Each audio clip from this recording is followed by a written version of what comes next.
அன்பு உறவுகள் அனைவருக்கும் வணக்கம்.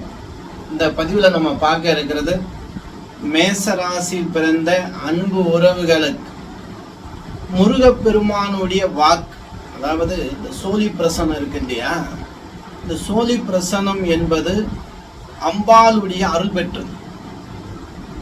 அப்படி அம்பாளுடைய அருள் பெற்ற இந்த சோழி பிரசனத்தை தேவி கருமாரியம்மனை வச்சுதான் நம்ம பார்க்கிறோம். அவருடைய பிள்ளையான முருகப்பெருமான் மேசராசிக்கு ஒரு தகவல் கொடுக்கப்படும். மேசராசியில ரொம்ப அன்பு உறவுகள் முருகருடைய பக்தர்கள். சரி, எப்படி இருக்கணும், என்ன விஷயத்துல கவனமா இருக்கணும், இந்த 2026 நடக்கக்கூடிய நிகழ்வுகள் எல்லாம் என்னென்ன நடக்க இருக்க போகுது, என்னென்ன விஷயங்கள் நடந்துச்சு, முருகப்பெருமான் என்ன சொல்றாரு அப்படின்னு பார்க்கலாமா?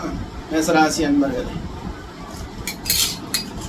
நம்ம சோழி பிரசனம் பார்க்கிறோம். எல்லாருக்குமே தெரியும், குலதெய்வம் கண்டுபிடிக்கிறது, திருமணத்துல தோஷங்கள் இருந்தா எளிமையான பரிகாரங்கள் அம்பாள்கிட்டயே கேட்கறது, இல்லை உங்க தெய்வத்தை வச்சு கேட்கறது, விருப்பப்பட்டாங்க திருமணம் பொருத்தம் இல்லை எதுவா இருந்தாலும் பரவாயில்ல அம்பாளுடைய உத்தரவு இன்னைக்கு நல்லா இருக்கா, உங்களுடைய இஷ்ட தெய்வம் குல தெய்வமான, ரொம்ப பேருக்கு குல தெய்வமா முருகப்பெருமான் இருக்கு, ரொம்ப பேருக்கு இஷ்ட தெய்வமாக முருகப்பெருமான் இருக்கு. அப்படி முருகனை நினைத்து வழிபடக்கூடிய அன்பு உறவுகளுக்கு, முருகருடைய பக்தருக்கு முருகப்பெருமான் சொல்லக்கூடிய ஒரு மெசேஜ். முருகா, இந்த மேச ராசியில அஸ்வினி பரணி கிருத்திகை 3 நட்சத்திரத்தில் பிறந்த உன் அன்பு உறவுகளுக்கு, உன் அன்பு பக்தர்களுக்கு, உன் பிள்ளைங்களுக்கு நீ கொடுக்கக்கூடிய வாக்கு,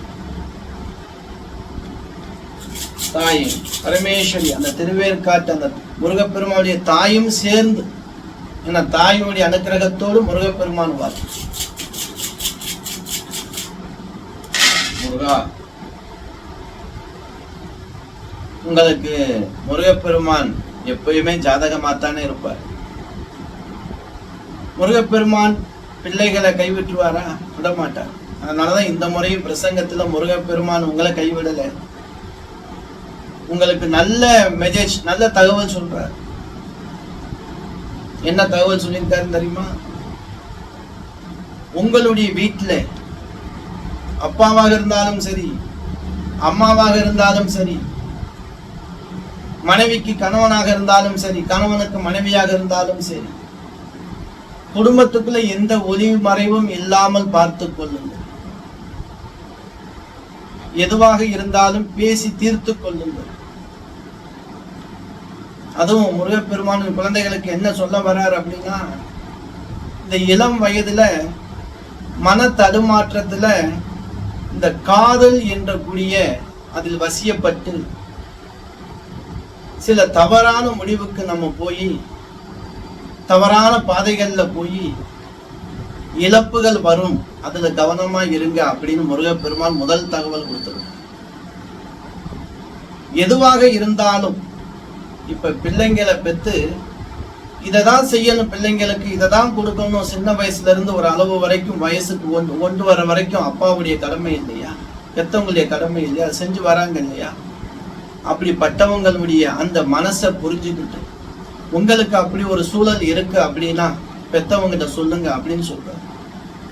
இது போல எனக்கு ஒரு மனத்துல ஏற்பட்டிருக்கிறது, இது நல்லதா கெட்டதா எனக்கு தெரியல, நீங்க சொல்லுங்கப்பான்னு சொல்லு. பெத்தவங்களுடைய சம்மதத்தை முதல்ல வாங்க. ரொம்ப பேர் எப்படி பண்றீங்க, நீங்களே முடிவு எடுத்துறீங்க, வேண்டாம் பாத்துக்கலாம் சொன்னா கோவப்பட்டு தாய் தந்தை மனசை கஷ்டப்படுத்துறீங்க. அந்த சாபத்தோடு இங்க எப்படி போய் வாழ முடியும் சொல்லுங்க? தாய்க்கு தாயாகவும் தந்தைக்கு தந்தையாகவும் முருகப்பெருமான் சொல்ற விஷயம் என்ன அப்படின்னா, பெத்தவங்களுக்கு தெரியாம எந்த ஒரு விஷயத்தையும் செய்யாதீங்க.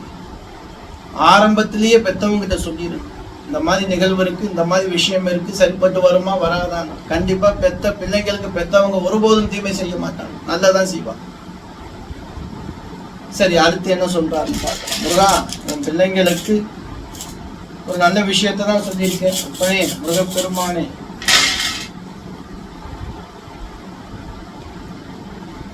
மறுபடியும் உங்களுடைய குடும்பத்தில் இருக்கக்கூடிய அண்ணனோ தம்பியோ அக்காவோ தங்கச்சியோ உடன் பிறப்புகளோடு அனுசரணையோடு ஒற்றுமையாக இருக்க கத்துக்கிறீங்க. இந்த காலகட்டத்துல மனஸ்தாபம் ஏற்படும். அந்த மனஸ்தாபத்துக்கு ஒருபோதும் இடம் கொடுக்காதீங்க. ஏன்னா பிறப்புங்கிறது ஒரு முறை தான். அந்த வாழ்க்கை கசப்பாச்சு அப்படின்னா அந்த வாழ்க்கை மறுபடியும் இணையாது.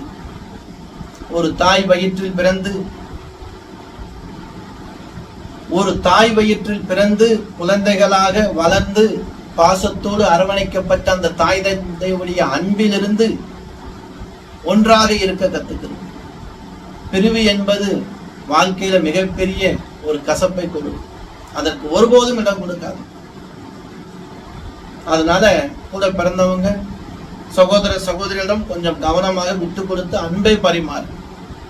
சின்ன பிசுறு கூட வராம பாத்துக்கிறீங்க அப்படின்னு முருகப்பெருமான் சொல்றார். நான் சொல்லலையா, முருகன் சொல்றார். முருகன் உங்களுக்கு பிடிக்கும் இல்லையா? நான் சொல்ற விஷயம் முருகப்பெருமான் சொல்றாரு இல்லையா? எடுத்துக்கிறீங்க கொஞ்சமாவது. எல்லோரும் இந்த வீடியோ பார்க்க மாட்டாங்க தெரியுமா? அவங்க யாருக்கு போய் சேரணுமோ முருகப்பெருமான் எழுதி வச்சிருவார். என் பிள்ளைங்களுக்கு இந்த பிரச்சனை இருக்கு, அவங்களுக்கும் இந்த வீடியோ போய் சேரும். அவங்கதான் இந்த வீடியோ பார்ப்பாங்க. அப்படி முருகப்பெருமான் கொடுக்கக்கூடிய வாக்கை நீங்க எடுத்துக்கிட்டு முருகப்பெருமான் மீது நம்பிக்கை இருக்கு இல்லையா உங்களுக்கு? முருகப்பெருமான் அவரா வந்து சொல்ல மாட்டார், இப்படித்தான் ஏதாவது சொல்ல. முருகா, மேசராசியில பிறந்த உன் பிள்ளைங்களுக்கு அடுத்து ஏன் அழுகுறீங்க? அழுவாதீங்கன்னு சொல்றாரு. மேசராசியில் பிறந்தவங்க ரொம்ப பேர் அழுகுறீங்களாமே, கண்ணீர் விட்டு புலம்புறீங்களாமே. ஏமாற்றம், உடல் பிணி, பண பிரச்சனை, பல பக்கம் பிரச்சனைகள் முருகாட்ட வந்து சொல்றாரு. அவ்வளவு பக்தர்களும் கொட்டி தீக்குறீங்க. ஆனா முருகன் உங்களுக்கு என்ன சொல்றாரு தெரியுமா? அவசரப்படாதீங்க, நான் இருக்கேன். என்னை நம்பி நீங்க வர்றீங்க இல்லையா? தாயாகவும் தந்தையாகவும் நினைத்துதானே வர்றீங்க. என் மேல் நம்பிக்கை வச்சு வர்றீங்க இல்ல? உங்களுக்கு நான் நல்லது செய்வேன். உங்களுக்கான கால நேரம் உங்கள் கர்மா கழியும் வரை நீங்கள் பொறுத்து இருக்க வேண்டும். அவசரப்படாதீங்க. என்னை நம்பி வந்துட்டு என் பாதத்தை நீங்க பிடிச்சிட்டீங்க, நான் உங்களை எப்படி கைவிடுவேன்? நீங்க ஒருபோதும் கண்ணீர் விடக்கூடாது அப்படின்னு முருகப்பெருமான் சொல்றேன். இருக்கிறனால சிரிச்சுக்கிறீங்க, சந்தோஷமா சிரிச்சு கத்துக்கிறீங்க. நான் இருக்கேன். முருகப்பெருமான் சொல்ற விஷயம் என்ன அப்படின்னா, பிரசங்கத்துல நான் இருக்கேன், என் பக்தனுக்கு என் காலை அவன் பிடிச்சிட்டான், என்னதான் நம்பி இருக்கான், என்கிட்ட சரணாகதி ஆயிட்டான், நான் ஒருபோதும் கைவிட மாட்டேன். அவனுக்கான கால நேரம் இன்னும் வரல, ஆனா நான் விட்டுற மாட்டேன். எவ்வளவு பிரச்சனைகள் வந்தாலும் விட்டுற மாட்டேன், நம்பிக்கையோட இருக்கச்சு அப்படிங்கிற உத்தரவு கொடுத்திருக்காரு. அப்ப இனிமே போய் அழுவாதீங்க. பிரச்சனை நினைச்சு ஐயோ இந்த பிரச்சனையெல்லாம் என்னால முடிக்க முடியாது, நான் ஏன் வாழணும் அப்படின்னு நினைச்சு தவறான முடிவும் எடுக்காதீங்க. ஏன்னா முருகப்பெருமான் உங்ககிட்ட வந்துட்டார். இந்த மாதிரி உள்ளவங்களுக்கு தான் இந்த வீடியோ போகும். அன்பு உறவுகளை கண்டிப்பா நீங்க பார்க்கும்போது பாருங்க, இந்த பிரச்சனை உங்களுக்கு இருக்கும், உண்மையில இருக்கும். முருகா, உன் பிள்ளைங்களுக்கு அடுத்து என்ன சொல்ல இருக்க முருகா? முருகனுடைய வாக்கு திருமண தடை கண்டிப்பா நான் 2027 தை மாசியில உங்களுக்கு நல்லபடியா வரன் பார்த்து முடிச்சு வைக்கிறேன். வரன் என் மூலமாக வரும். அப்படி வரக்கூடிய அந்த வரன் வீட்டுல என்னுடைய பேர்ல இருப்பாங்க அப்படின்னு சொல்றாரு. உண்மையான பார்த்து சொல்றீங்களா? உங்களுடைய இந்த வீடியோ பார்க்கும் போது நீங்க திருமணம் ஆகாம இருக்கீங்க அப்படின்னா உங்களுக்கு ஒரு வரன் அந்த தை மாசிக்குள்ள வரன் அமையுது அப்படின்னா அந்த வீட்டுல யாராவது அந்த உறுப்பினர்கள்ல முருகனுடைய பேர், எத்தனையோ பேர் இருக்குல்ல, அந்த பேரு நாமத்தில் உள்ளவங்க யாராவது இருப்பாங்க. இல்ல அப்படின்னா அந்த ஊர் முருகனுடைய அம்சம் நிறைந்த ஊராக இருக்கும், முருகனுடைய நாமம் கொண்ட ஊராக இருக்கும். இல்ல முருகனுடைய பிரதான கோவிலாக இருக்கக்கூடிய இடமாக நான் இருக்கேன் அங்க அப்படின்னு சொல்றேன். அவ்வளவுதான். சரி, இந்த விஷயத்துக்கு ஒரு நல்ல தீர்வு கொடுத்துட்டார். அடுத்து பரமேஸ்வரி பிள்ளை என்ன வார்த்தை சொல்றாங்க? சந்தான பாக்கியம் ரொம்ப முக்கியம் இல்லையா? கவலைப்படாதீங்க, ரொம்ப அழுவாதீங்க, கஷ்டப்படாதீங்க. மற்றவங்க 4 பேர் 4 சொல்றாங்கன்னு யோசிக்கிறதுல யோசிக்காதீங்க. என்னை வந்து பிடிச்சிட்டு எனக்கா விரதம் இருந்து வழிபட்டுக்கிட்டு இருக்கீங்க, நான் எப்படி கைவிடுவோம்? கைவிட மாட்டேன், கலங்காத, நான் இருக்கேன் அப்படின்னு சொல்றேன். நான் வர்றேன். நான் எப்படி கார்த்திகேயன அவதாரம் எடுத்தனோ அதே போல உனக்கு நான் வர்றேன். உன் வயிற்றில் வந்து பிறப்பேன் உத்தரவு கொடுத்திருக்காரு. சந்தோஷமா இருங்க. முருகப்பெருமான் வழிபாடு தொடர்ந்து பண்ணுங்க, நல்ல விஷயம் நடக்கும். முருகா, மேசராசிக்கு தொடர்ந்து நல்ல விஷயம் தான் சொல்லணும். ஏன்னா ரொம்ப பிரச்சனை இருக்காங்க. முருகா, உன் குடும்ப பொறுப்பை ஏற்றுக்கொள்கிறேன். உன்னுடைய பிள்ளைங்களை வாழ வைக்கிறேன், உன்னைய வாழ வைக்கிறேன், உன் குடும்பத்துல இருக்கிற பிணி பிரச்சனைகளை தீர்த்து வைக்கிறேன். இனி கஷ்டம் இருக்காது. என்னை நாடி வந்துட்டு, என்னை தேடி வந்துட்டு, எனக்காக உன் உடலையும் வருத்தி இருக்கக்கூடிய விரதங்கள்லாம் இருந்து வருகிறேன். ஒருபோதும் உன்னை கைவிட மாட்டேன். உன்னை நான் பார்த்துட்டேன், உன் அருகாமையில் தான் இருக்கேன், உன் பக்கத்துல தான் இருக்கேன். நீ படுக்கும்போது உன்னை வந்து நான் பார்த்துட்டு தான் போவேன். ஒவ்வொரு நாளும் உன்னை பார்க்கின்றேன், ஒவ்வொரு நாளும் நீ மனதில் நினைத்து புலம்பக்கூடியது என் காதில் கேட்கிறது அப்படின்னு சொல்றாரு முருகப்பெருமான். நல்ல விஷயம் நடக்கும், நம்பிக்கையோட இருங்க அந்த உறவுகளை. முருகப்பெருமானுடைய வாக்கு ஒரு அளவுக்கு நமக்கு வந்து திருப்திகரமா இருக்கு. மேசராசிக்கு கண்டிப்பா நல்லது நடக்கும். நம்ம ஒவ்வொரு திரும்பி திரும்பி இருவன் எல்லா ராசிக்கும் நம்ம பார்க்க போறோம். முருகனுடைய ஆசையால முருகனுடைய வாக்கு எப்படி இருக்குன்னு பார்ப்போம், சரியா? ஏன்னா முருகன் மேல எனக்கு ரொம்ப நம்பிக்கை உண்டு. முருகன் மேல எனக்கு ரொம்ப ரொம்ப நம்பிக்கை உண்டு. நல்ல விஷயம் ரொம்ப நடந்திருக்கு. அதனால அம்பாள் ஆதிபராசக்தி திருவேற்காட்டு கருமாரியம்மன் அருளால அவருடைய பிள்ளை வாக்கு கேட்டு நம்ம கொடுத்துருக்கோம். 12 ராசிக்கு தொடர்ந்து பார்ப்போம்.